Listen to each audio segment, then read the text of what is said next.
বাবা ধীরে ধীরে বললেন, রাজু, এবার যদি ফসল ভালো না হয় তাহলে আমাদের এই জমিটা মহাজনের কাছে দিতে হবে।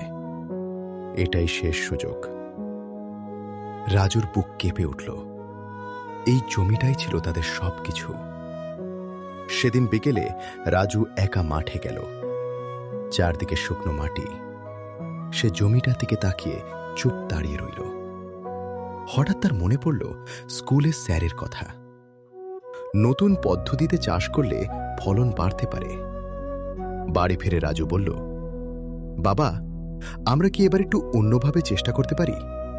আমি স্কুলে শিখেছি নতুন পদ্ধতিতে চাষ করলে ফলন ভালো হয়।